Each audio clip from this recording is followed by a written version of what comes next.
Olá, tudo bem? Hoje eu vou falar com vocês sobre efeitos práticos e efeitos visuais na cenografia, enfim, no teatro, cinema, séries, o que ronda meio que todas essas áreas. Mas antes de começar de vez, eu vou pedir pra vocês já se inscreverem no canal. Bem, se tem uma coisa que é muito pertinente a todas as mídias visuais, independente de qual seja, teatro, cinema, série, qualquer coisa, a que mais chama a atenção dentro delas, né? Eu sei que existem alguns pontos importantes que a gente deve levar em consideração, mas são os efeitos especiais. Que sim, o efeito especial existe no teatro também, e ele também é chamado de efeito especial, por mais que ele seja um efeito prático. Mas antes de entrar o efeito especial que nós conhecemos hoje, o próprio CGI, né? Que é o... sei lá como é que traduz, tá? Mas é alguma coisa de Special Effects. Nós tínhamos efeitos práticos, que eram, na verdade, o próprio efeito especial, só que feito de uma forma sem computador, sem computação gráfica. O que a gente consegue diferenciar os dois de uma forma muito mais fácil é o efeito prático, ele é solucionado durante a pré-produção e a execução do projeto, do filme, da série, sei lá qual. E o efeito especial, né, que a gente fala hoje, o digital, ele é feito na pós-produção. Antes a gente tinha uma preocupação dos problemas que podiam ser causados e existia a criatividade de resolver esses problemas antes que eles acontecessem ou durante o, o ato do problema, né? Então eram resolvidos de forma prática e surgiam soluções incríveis, como por exemplo, sei lá, foi criado um tornado para que leva a casa da Dora, tipo, aos ares até a Terra de Oz. E aquilo é um efeito prático, aquilo não é um efeito especial, visual, não é CGI, não existia CGI naquela época. Então foi construído realmente um furacão dentro de um galpão para que aquilo pudesse ser representado, e esse furacão foi usado em outros filmes, como, se não me engano, em O Vento Levou, ele aparece também, e tem alguns outros que ele acaba surgindo pontualmente. E você vê, isso daí era tipo, nós temos um problema, a gente tem um furacão, como que a gente vai resolver isso daí? Vamos colocar isso em desenho? Vamos construir um furacão então. E hoje a gente tem tipo, nossa, aqui vai ter um furacão, como é que a gente faz? Pega os cabos, pendura as pessoas ali e... O efeito prático hoje em dia se resume a um cabo pendurado, ou uma pessoa sendo segurada por um guindaste, ou alguém pulando. Você não tem um efeito prático, efetivamente. Você tem uma solução em pós-produção, que é o nosso CGI. E no teatro nós não temos essa... eu não sei dizer se... por mais que eu já tenha visto, eu não consigo dizer pra você que nós não temos o benefício de poder ter uma solução pós-produção, porque não existe pós-produção no teatro. O teatro é pré-produção e a execução, que é o ao vivo. Mas ainda assim nós temos os efeitos práticos e os efeitos especiais. Que eles acontecem, são estudados durante semanas, meses para aquela execução, para que esse efeito especial aconteça de uma forma que não vá tirar o espectador da sua imersão na peça de teatro. O que hoje em dia, por exemplo, depois de tanto tempo, sei lá, no cinema, um efeito especial mal feito tira o personagem da imersão. No teatro, a gente já existe uma descrença. Você já vai com as suas armaduras baixas pra assistir alguma coisa. Você sabe que tá fora de uma realidade, que aquilo vão ter propostas diferentes, que aquilo pode surpreender você ou não. Como, por exemplo, sei lá, os efeitos especiais que são levados nos musicais da Broadway. Como no Rei Leão, que tem...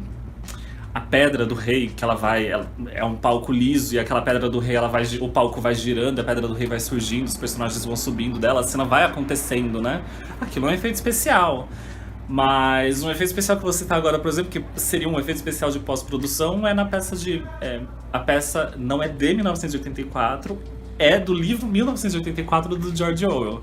Que na peça, a produção, ao invés de focar só na execução e efeito prático, ela faz projeção durante toda a peça. Então você tem projeções no palco, e aquilo você pode considerar um efeito de quase como um pós-produção, porque você tem efeitos especiais realmente acontecendo, complementando os efeitos práticos, que esse é o ponto mais importante que a gente tem que ter. Tipo, eu não posso fazer com que o efeito visual esteja sobrepondo a produção e tire a importância da produção. O efeito especial tem que estar bem ligado com o efeito prático.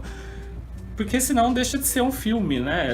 Passa a ser uma animação, sei lá, igual o Rei Leão, o novo filme de 2019, acho que é 2019.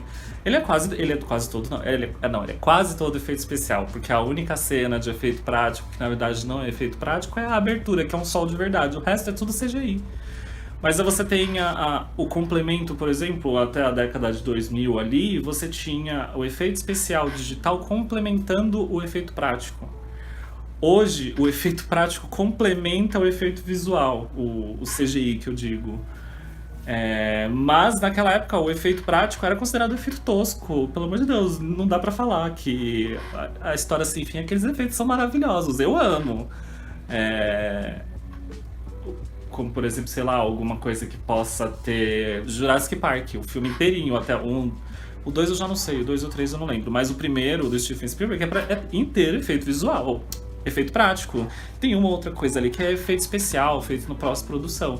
Mas aí você pega os filmes de hoje, do Jurassic Park, é totalmente efeito visual. Mas você vê que ele não perde a essência ali, ele só melhorou e um complementa o outro, porque você tem uma cenografia muito grande ali trabalhando com um efeito prático, sendo complementada pelo efeito visual. Então, até onde assim o efeito especial ele pode prejudicar o efeito prático? A gente tem o último vídeo aí de máquina cenográfica, aquela perfeição, aquela pepita de ouro do cinema que é Cats. Que ele é só efeito visual, não quiseram usar efeito prático nenhum e viram aquela bagaceira. Que você tem só efeito visual e a estranheza da pessoa que tá assistindo de tá o tempo inteiro saindo da imersão da história, que não conseguiu nem entrar direito e ficar sendo tirado daquilo. E acabando com a história, né? Porque, quer dizer, que história, né? Mas aí a gente começa a chegar na questão de você que assiste filme, série, teatro, gosta de tudo, tá por dentro de tudo, gosta de participar de todas as coisas, tá em todas as redes sociais, xingando no Twitter, sei lá, quando alguém esquece um copinho no cenário de um filme, de uma série, de uma coisa que tá fora de época. O que você prefere? Você preferiria muito mais ver um efeito visual prático ou um efeito visual CGI? O que você valoriza muito além do normal, que a gente geralmente tem que valorizar nos filmes, que é um roteiro bem escrito, algumas atuações bem feitas, se bem que tá aí Godzilla pra provar que a gente pode ter só CGI, ainda assim gostar do filme, não ter história, não ter roteiro, não ter atuação, não ter nada, tá ótimo, só o pancadão lá já tá maravilhoso. O que isso daí empobrece ou enriquece pra você? Tipo, CGI empobrece um filme, CGI enriquece um filme, complementa ele? Um efeito prático apodrece o filme, porque você tá fazendo uma coisa ali que podia ter resolvido de uma outra forma bem melhor. Mas você acha que um complementa o outro? Nesse mesmo vídeo eu vou falar um pouquinho mais pra frente, por exemplo, como... Não vou falar mais pra frente não, vou falar agora. Os efeitos práticos da Grécia Antiga, eles são usados como complemento do efeito especial hoje. Um tem que agregar o outro. Então, quando você pega, por exemplo, o que faz uma produção... Uma produção hoje ser feita totalmente em efeitos práticos. O que leva uma produtora no meio de onde tudo é remake, onde tudo é feito de CGI, onde tudo é feito em pós-produção praticamente. E aí você tem uma produtora, por exemplo, como a Netflix, que resolveu fazer... The Dark Crystal, A Era da Resistência, que é uma série de 9 episódios totalmente feita em efeitos práticos. Ainda que sim, que ela tenha os efeitos especiais feitos em pós-produção, mas como complemento daquilo que foi feito em efeitos práticos. E a história é um roteiro rico, visualmente ele é muito rico. Tá certo que isso daí é um material já antigo, que Dark Crystal, se você não sabe, é um remake praticamente, um prequel, que é o que fazem hoje em dia, né? As pessoas só sabem fazer prequel. E é um efeito prático que se complementa. Ou até mesmo você pegando uma produção onde os dois, um complementa o outro e você não sabe o que é o que, você... né? Como o filme A Origem, aquele remake do filme do anime Paprika, sabe? De 2006, que aí virou Origem de 2010. E o Nolan chupinhou, quer dizer, se inspirou para poder fazer o filme A Origem com Leonardo DiCaprio.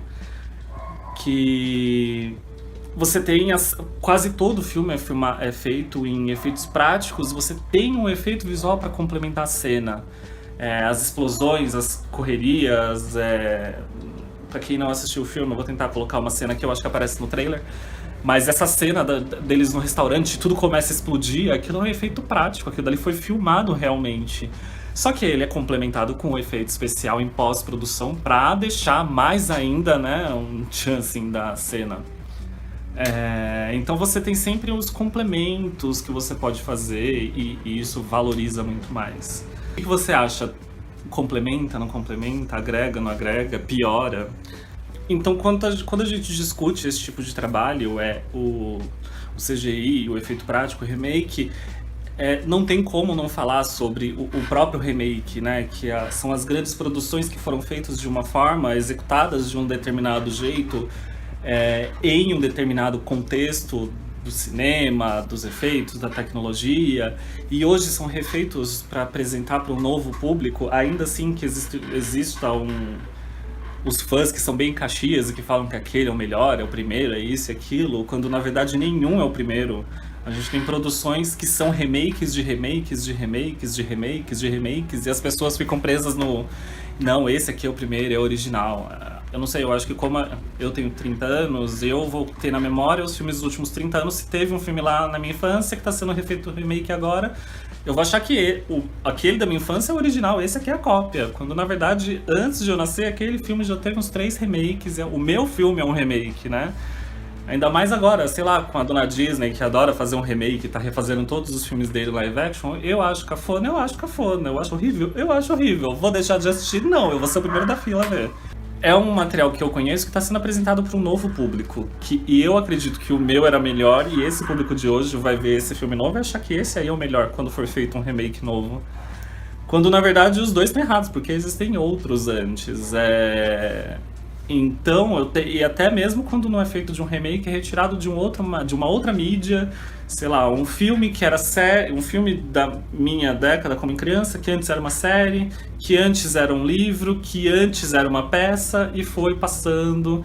E aí a gente tem materiais que são refeitos até hoje, na verdade, muito mais no intuito de recriar o sucesso que esse material teve nos seus primeiros lançamentos e de certa forma apresentando o mesmo material, a história, puxando pessoas pro gênero, como por exemplo Drácula, que é um livro do século passado, que é refeito de forma exaustiva em diversos tipos de mídia até hoje. E todas as vezes que surge um Drácula novo, ele recria o mesmo tipo de sucesso, faz o mesmo material e surge a discussão de qual que é o melhor. Quando na verdade são coisas diferentes, para épocas diferentes, em materiais diferentes e com certeza em uma inflação diferente, né? Porque não dá para comparar o que um ganhou e o outro ganhou em suas respectivas inflações. E eu deixo aqui aberta a discussão aqui embaixo para vocês poderem falar o que vocês gostam de original e vocês sabem que é remake e vocês gostam mais do remake, gostam mais do original, como por exemplo o próprio Drácula. Ou algum outro filme. Se vocês gostam dos novos filmes da Disney, eu gosto e não gosto, então por mim tá tudo bem. Muito obrigado e até a próxima. Tchau.